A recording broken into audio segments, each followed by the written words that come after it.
Dans une ville lumineuse où la chaleur du soleil éclaire le quotidien, Amara était une jeune femme pleine de vie. Son sourire radieux, son rire contagieux étaient son plus grand atout. Elle était connue et appréciée de tous, toujours prête à apporter de la joie à ceux qui croisaient son chemin.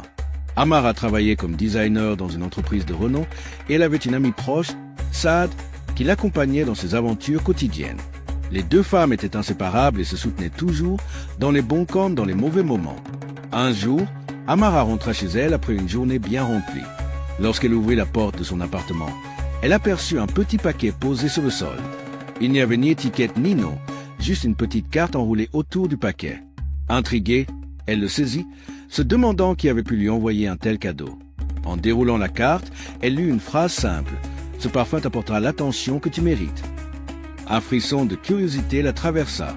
Elle se sentit flattée, supposant que cela pouvait être l'œuvre d'un admirateur secret ou d'un collègue qui souhaitait lui témoigner de la reconnaissance. Le flacon en vérité d'une beauté rare, avec un bec doré qui semblait scintiller sous la lumière chaude de son salon. Sans réfléchir, Amara décida de tester le parfum. Elle vaporisa une légère brume sur son cou et attendit.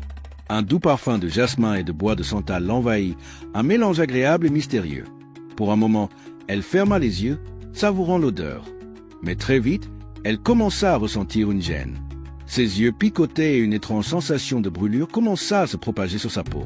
L'odeur, d'abord envoûtante, se transforma peu à peu en quelque chose de désagréable. Amara n'y prêta pas attention, pensant que ce n'était que le stress de la journée.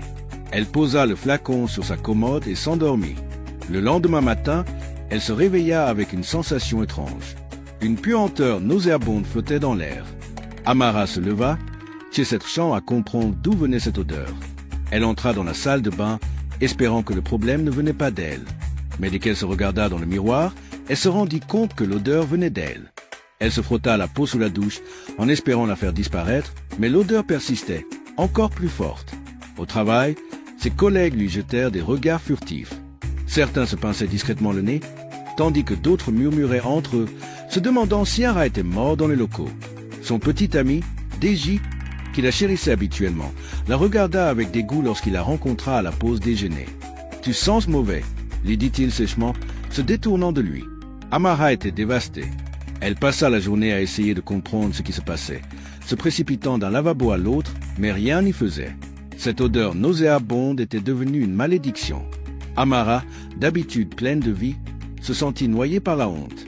Elle se demanda si c'était elle qui était responsable de ce changement.